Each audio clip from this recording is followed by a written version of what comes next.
on Housing and Community Development. I want to welcome you all to the chamber for today's hearing on dockets 0800 and 0802. I want to remind everyone this is a public hearing. It's being recorded and broadcast live on Comcast Channel 8, RCN 82, and newly available on Verizon 1964. It's also streamed online at the Boston City Council website. Obviously, if anyone here would like to give any public testimony, there's a sign-in sheet by the pillar to my left. Please feel free to do so and check the box if you would like to testify. If folks who are viewing online or have comments after the fact, you can submit testimony via email. You can tweet at us. You can post on Facebook, and we'll make sure to get it. And please silence your phones and other devices. I want to welcome our great team from Department of Neighborhood Development here to offer any opening statements. If you'd like, please also state your name and title for the record. Thank you. Sure. I'll open it up, Counselor. For the record, my name is Sheila Dillon. I'm Chief of Housing for the City of Boston and the Director of the Department of Neighborhood Development. And I certainly want to thank you and the committee for holding this hearing today in a very timely fashion. I also want to, personally thank you for your interest in the topic of housing and are continuing to get federal funds for our mission. I'm going to hand this over quickly to my colleagues at the Department of Neighborhood Development, Bob Garrett, who is Deputy Director of Policy and Research, and Rick Wilson, our Deputy Director for Administration and Finance. And Bob's going to walk you through the votes that are needed today, and Rick is here to answer any questions. I also just want to note that we've also invited folks that are in the audience that from the Office of Economic Development, the Office of Workforce Development, and the Office of Neighborhood Housing, in case you have more detailed questions about the programs. With that, I'll hand it over to Bob Garrett. Thank you. Thank you. I just also note I've been joined by my good colleague, District City Councilor Matt O'Malley. Bob? For the record, I'm Robert Garrett, Deputy Director of Policy Development and Research at the Department of Neighborhood Development. Wanted to begin by thanking you for holding this. Obviously, we're much later in the year doing this than we normally would be, largely due to delays at Congress in finishing this year's budget. The orders before you, dockets 802 and 800, authorize D&D on behalf of the city to apply for, accept, and expend federal fiscal year 2017 funding for our four HUD formula grants, as well as accepting and expending additional inclusionary development funds received by the city treasurer. I'd like to begin actually by clarifying that the federal fiscal year 2017 HUD funding referenced in the order actually corresponds to city fiscal year 28 funding, which starts on July 1st, just about 2 weeks from now. There's been a fair amount of confusion due to the fact that the President's budget proposes to eliminate CDBG funds and home funds and make a lot of other cuts in the federal fiscal year 18 budget. That budget actually corresponds to the city's city fiscal year 2019, which will start about a year from now. So basically, the funding that we are expecting for federal 17, city 18 is safe. As you were, as I said, we're very late in bringing the funds in here. The federal budget was only finally approved on May 5th, and it generally takes HUD between 45 days and 60 days after that to tell us what the actual allocation amounts are. The orders in front of you are based on estimated amounts that were put together as not to exceed amounts prior to our receiving the actual allocation amounts from HUD. The funds before you today enable D&D to support a wide range of housing and community development programs across every neighborhood of the city of Boston. The budget that was approved by Congress provides very close to level funding for this year's programs. I'll speak briefly about each of our HUD annual formula grant allocations and provide some highlights from the fact sheets that you have before you. In order to meet the HUD deadlines and also in order for us to be able to start our program year on July 1st, we're hoping that the council can move this for a vote no later than the June 28th meeting. And you have the fact sheets that I've distributed. Combined, these four HUD sources come to just about $23.6 million, and overall, it's just about $66,000 less than the total amount we received last year. The CDBG funding is $15.7 million, a decrease of 1.2%, or about $200,000 compared to last year. For the home program, which is a block grant for housing development, the allocation is about $4.1 million, a cut of less than $5,000 compared with last year. The appropriations at the federal level for those two programs were level funded. That's why the small differences. The HOPWA allocation is the one place where we did receive an increase. The increase was about $280,000, or 14%. The allocation amount is just under $2.3 million. And for the Emergency Solutions Grant, the last of the four, our funding is about $1.4 million, a very small increase, small decrease of $13,000 compared to last year. In addition to these new grant amounts that we're receiving for HUD, the budget itself includes about $11 million in program income and funds rolled forward from the prior year that can help support the programs for this fiscal year. Because the allocations are essentially the same as last year, there are no real significant changes in what we're doing with the funds. They'll be used to continue our very effective existing programs. 60% of the HUD funds support 13 homeless and housing programs, including our home repair program, the home buyer assistance program, affordable housing production, supportive housing, and housing stabilization services. CDBG funds also support our economic development, public service, and property management programs, including close to $2.7 million for public service activities and job readiness programs administered by the Mayor's Office of Workforce Development, and an additional $3.9 million for business assistance and Main Street programs at the Office of Economic Development. So that's a quick overview of CDBG. The HOPWA program, as I mentioned, was $2.3 million. Most of that funds are used to support tenant-based rental assistance.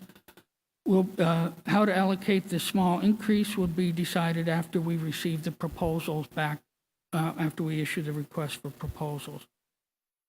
Emergency shelter grant, I mentioned, was a small decrease. The majority of the ESG funds, emergency solutions grant, go to homeless prevention and rapid rehousing activities.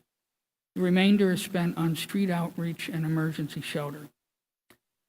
That is basically a quick overview of the four HUD programs. I'll just say a very few words about the inclusionary development program, and then we'll open it up for your questions. Docket 800 allows D&D to accept and expend $30 million in IDP payments received by the city treasurer for the purpose of producing and preserving affordable housing. We continue to leverage our inclusionary development fund revenue to support housing development. On the last page of your handout there's a short fact sheet on IDP, which shows you the projected revenues and expenditures, and it reflects a very strong pipeline of housing projects. IDP fund supports housing development projects that assist households at or below the area median income for the city of Boston. Funds are distributed through a competitive request for proposals and leverage millions of dollars in additional federal and state funds for affordable housing development. That concludes brief remarks. We're open to your questions. Great. Thank you, Bob. I just have a couple. You mentioned the HUD money is from the prior federal budget, which obviously they didn't finalize until last month. But so that's money is there. It's not what's subject to the president's current cuts or proposals, anything like that. That's correct. Once it's in our line of credit, it's. And so it has been allocated. Do we have to apply, or is that more formality at this point and the money is essentially there? Where does that stand? That's there. We don't have to do anything further with HUD with that. Great. That's great. And obviously, moving forward next year, we're going to have probably a much more difficult go of it. But this is, you said, level funded for the most part from last year? Yeah, basically, the small reductions in a couple of the programs was really due to the new census data. But the appropriations were level funded except for HOPWA, the AIDS housing program. That one, the increase was a combination of two things. One was that the appropriation increased slightly, but they've also adopted a completely new allocation formula, which I'm pleased to say that it actually worked to our advantage. Right. Thank you. I want to also note that we've been joined, obviously, by at-large Councilor Michael Flaherty, who's sitting here, and our district colleague, Councilor Mark Siomo.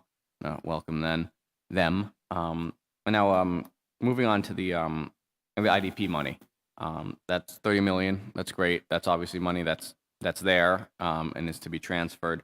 What is your estimate, I guess, not estimate, I mean, is this money ready to go? Do we have projects that are lined up for this, or is this going to be another a request for proposals? So we have, Fine, Dennis. sorry, again, Councilors, Rick Wilson, I'm Director of Administration and Finance at the Department of Neighborhood Development. So of the $30 million that we're requesting authority to accept and expend today, we have a portion of it, the Treasury has collected a portion of it. We anticipate collecting about another $17 million over the next 2 fiscal years. As you can see on the fact sheet at the bottom section under expenditures. So we've funded to date about $48 million worth of projects. This is since D&D took over management of the fund from the BRA in FY15. We have a pretty healthy, strong pipeline of projects totaling $36 million, and the majority of those have been either committed or awarded, or at least identified projects that we're aware of. We are looking at whether we, can do another funding round this year. We typically do 1 to 2 funding rounds a year between our funding and the Neighborhood Housing Trust, and I think we will be in a position to do that. Great. And now, the projects that are funded by IDP, this is obviously, I don't know if there's any right answer to this, but this might best be for you, Sheila, or Bob, I'm not sure. How are we looking at rental versus home ownership opportunities and evaluating that, and what is the cost differential from the standpoint of the city investing, and who's making that decision? Is it developers who are saying we're only building rental units, affordable or market, or is that something that we discuss with them as part of the IDP awards? So that's a really good question, and it's a complicated one. We have focused on a lot of our resources in the last several years on rental housing. However, as we are just working very, very hard to dispose city-owned land, we're going out to communities and saying, what would you like to see? And a lot of these sites are small. And by and large, a lot of the communities want to see affordable home ownership or mixed income home ownership. So we're using some of our resources to make that happen. I mean, certainly we want to fund both. I mean, a strong community has rental housing, housing for our elderly, and home ownership opportunities. So, and we also are very, when we put out money in a transparent, competitive way, we don't limit it to one thing or the other. We say, bring good projects and we'll evaluate them. Yeah. We can leverage more funding on our rental projects than we can on home ownership. Right now, the state's not funding a lot of home ownership projects. Once in a while, they'll fund a project, but by and large, we're funding them almost in their entirety. So it's more expensive for us to create affordable home ownership than it is rental. And I would just say, and I know you're well aware of this, but obviously, even at the market rate, home ownership opportunities are few and far between. Certainly, in the neighborhoods I represent, I'm talking about at any price. I mean, a lot of what's being built is rental housing, which we certainly need a lot of in this city as we grow. But obviously, I think from a civic life perspective, from a community perspective, where we can responsibly encourage that, I think is very important. I agree with you, Counselor, and it's getting harder and harder for folks to buy homes. And while we're creating new affordable home ownership in areas where we have land, there in parts of the city we don't have land. So we have many interns this summer looking at what other cities and towns are doing, can we learn from them? And some cities are having larger down payments that are repaid, and so we're looking at different models, seeing if we can't increase how folks can buy in the market right now. So maybe there'll be more to come in several months on that. And then using, we talk a lot about expiring use in this room and outside this room. Is money from the Inclusionary Development Fund available to help, whether it's a community-based organization or tenants groups or whomever, to purchase properties that are expiring use, or to, somehow support the continued affordability of housing? I mean, I know through the NHT, we had a great success in Fenway this past year at Burbank Gardens. It's about 40 apartments that were able to be preserved, but it was still very expensive for the CDC there. Is this a bucket of money that can be used for that? It can be. It's not. There's nothing that's stopping us from using IDP. We often try to focus our IDP funds on new production. But if a project is losing its affordability and will become market, in some ways we do see it as new production of affordable housing. So it can be used, although the vast majority of IDP is used for new production. But you're right, preservation is a big issue right now in the city. We have a lot of very key projects losing or coming, their affordability terms are coming due. And we have the state's 13As, which is 1,000 at-risk units in very key locations. So we're working really hard on preservation. But I am pleased with the outcome of Fenway. It was great. Thank you. Just one more, and then I'll turn it over to my colleagues. What is the evaluation, or what is your thought process on the inclusionary development units, if they're not built as on site of the same project, having them nearby? I mean, that's certainly in my district a huge issue because a lot of high-rise housing, a lot of market rate, a lot of very high market rate housing going up, and the inclusionary payments are being made, but often the units are being built in other parts of the city. And that is a balancing act between the absolute number you can build and not. But how do we think about that? So I think we're seeing more units being built on site than we ever have. And, if they're going to do off-site, we want it within a half-mile radius. I think the most difficult decisions come when a very high-end condo development is offering to pay out, and the payout can be millions of dollars per unit, and the good we can do with that payout. I think those are the hardest decisions we make. But I do think the off-sites, we're getting much better about telling developers we want to see the new units very, very, very close to the market rate development. So I got to applaud the BPDA. I think they're running a very tight ship with the program these days. I think they're working well with developers. I think the guidelines are clear. I think the negotiations with the communities have greatly improved. So I think the program's running really well. But if you have specific projects I can bring back, I'd be glad to. I think in general it just needs to be the discussion that's happening, is that while we want to increase the absolute number, I think preserving what economic diversity there is in some of our neighborhoods, which is rapidly going away in a lot of neighborhoods I represent, if it hasn't already, is really important. I think if people are going to bear the burden of these large projects, they want to also have those contributions. So thank you for that. I'll turn it over to Councilor O'Malley. Thank you, Mr. Chairman, and good afternoon, ladies and gentlemen. Thank you for the great work you're doing. I don't have many questions other than one, and it's really sort of looking at this from the 30,000-foot view perspective. This is actually, I'm very happy to hear that things are essentially level funded, slightly down from last year. And just so I have this right, is that because this was work that really was the conclusion of the prior administration? Bob? Or is this No, the threats that have been made haven't quite materialized? This budget actually, it survived the new administration. I think in part because particular CDBG has a lot of support on both sides of the aisle. And, you may remember there were, I think there were 2 continuing resolutions. And during that time, there were a lot of discussions about potential cuts to the program. But, I think in part because they needed to get the 17 budget done, that, we dodged a bullet there. Good. The conversations about next year are not going to be as easy, I think, as this year. I fear that you're right, but that is good news. It's also interesting that these fact sheets are very, very helpful. This is staggering that in 1975, the city of Boston received $32.1 million, which adjusted for inflation must have 40 plus years ago. I mean, that is staggering to me. So I guess I don't want to anticipate problems or have a exercise of what if, but are there, Sheila, is your shop sort of putting in contingency plans if we just get completely gutted from Washington? Yeah.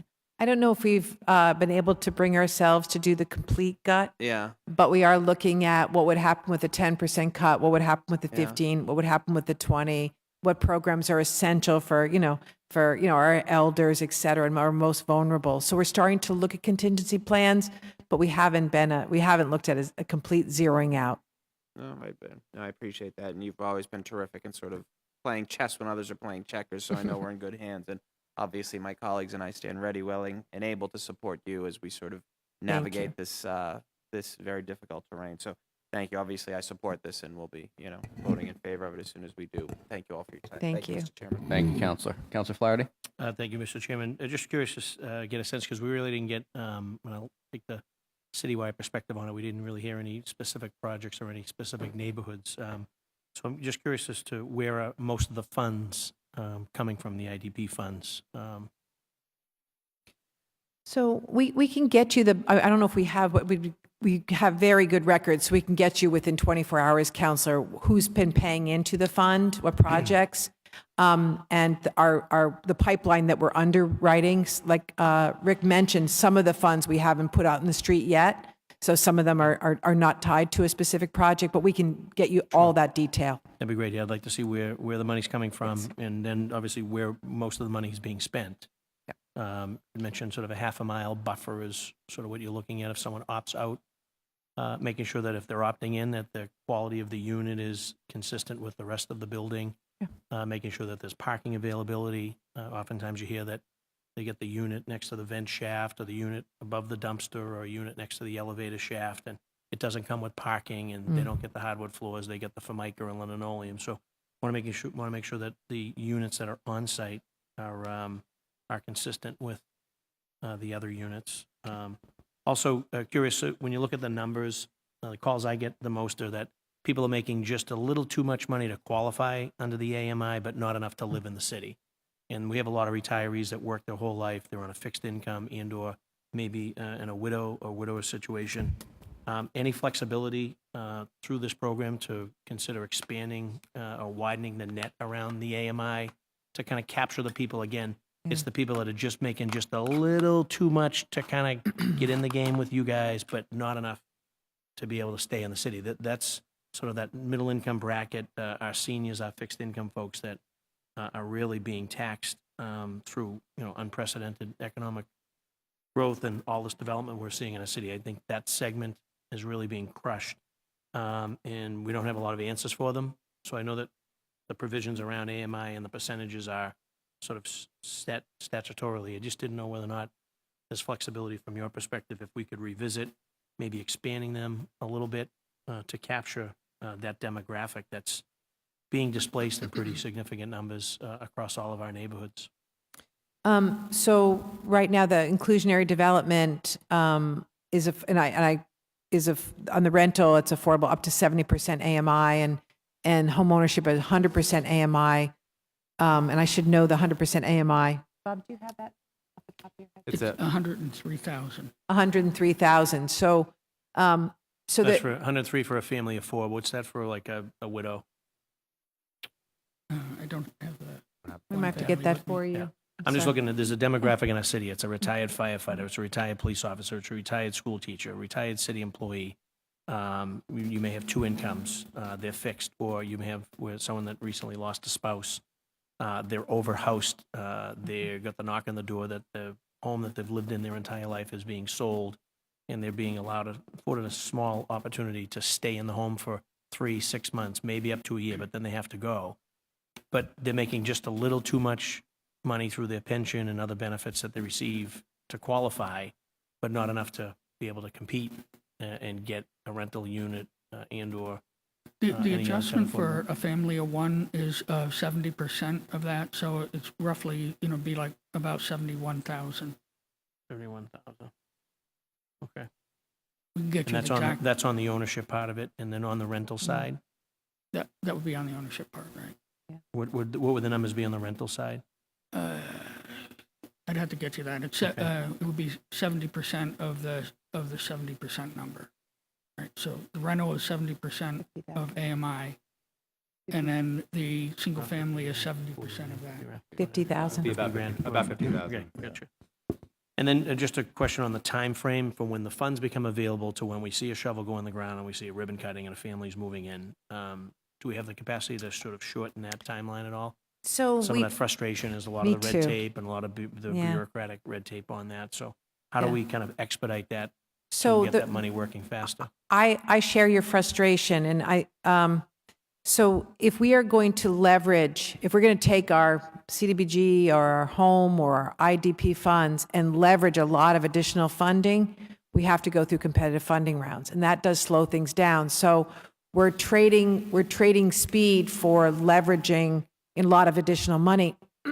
Right now, we're putting in I don't want to say a fraction because it's a significant amount of money, but a much lower per unit cost because we're leveraging federal, state resources. So if we wanted to fund 100% of the units, they would move much more quickly. So we do ask developers to leverage and go and apply, and we really beat them up to do that. So I would hate to stop doing that. Once in a while, if we have a project that's ready to go, and especially if it's a developer looking to meet their obligation through that offsite development, we can move much more quickly. But by and large, we do need to compile lots of different funding sources. So it does slow things down. The good news is, though, is we're not even really taking projects very seriously unless they've been through a community process, have their Article 80 in hand. So when they come to us, they've got to be ready to go, but for the other funding sources. And then on average, the competitive funding roundup, if you will, how long on average does that take? Couple of years. Does it really? It does. It does. The good news is we have a very big, healthy pipeline. So we always have new projects that are starting construction because, as ones are waiting for state and federal funding, other ones are starting. So we're always busy producing units, but somebody can wait in line for two years. And we potentially lose the value of the dollar, though, too. A dollar today is not worth what it is 2.5 years from now. And as part of the whole roundup, is it fair to say that we fund a third of them?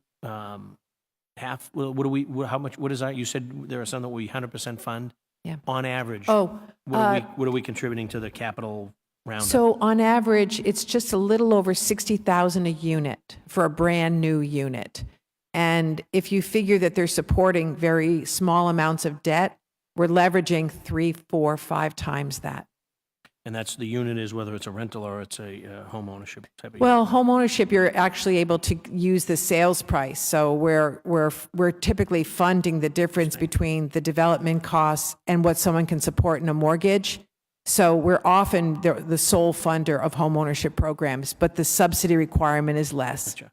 So if there's any way you can envision sort of speeding up that, I guess the competitive capital funding roundup part of it, that would be huge, Yeah, I so agree with you, Counselor. I got to say that we're often at the state lobbying for our projects. You all are very good sending letters and calls. It really does make a difference.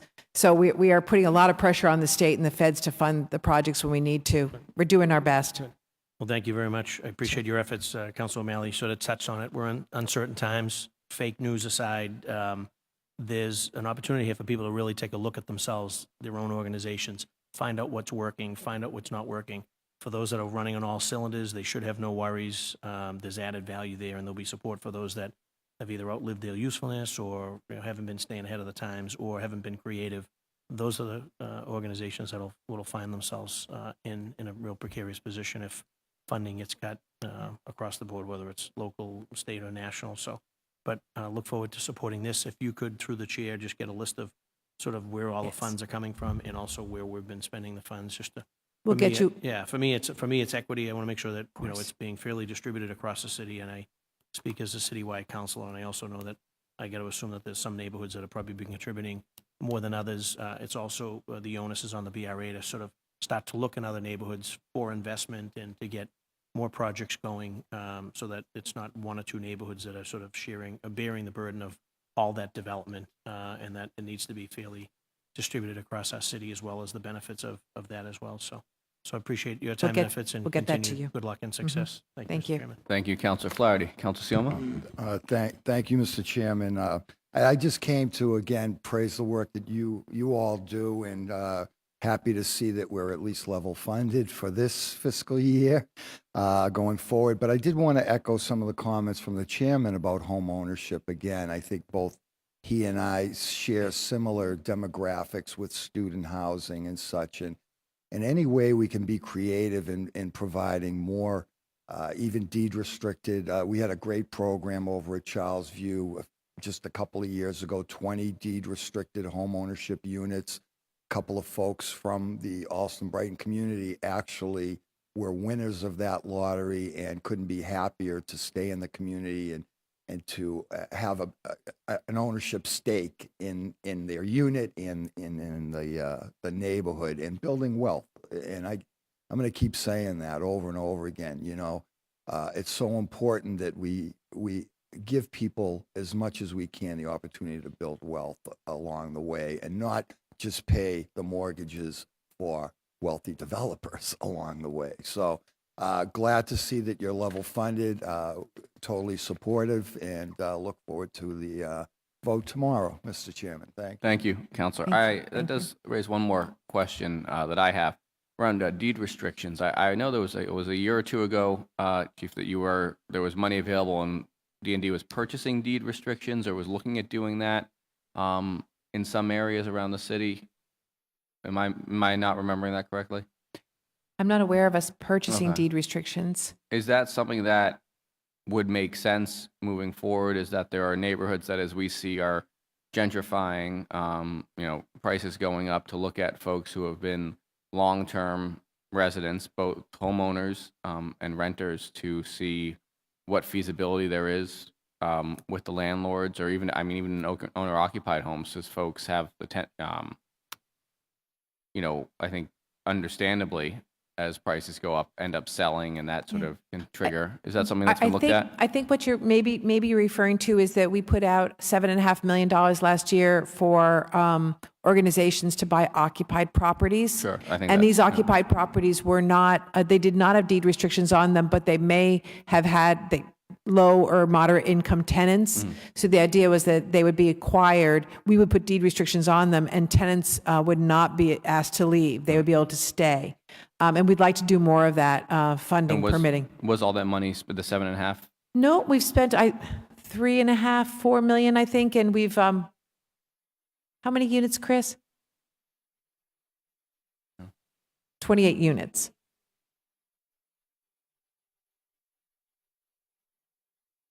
Okay, so that would allow us to, once that money's spent, we will have acquired 62.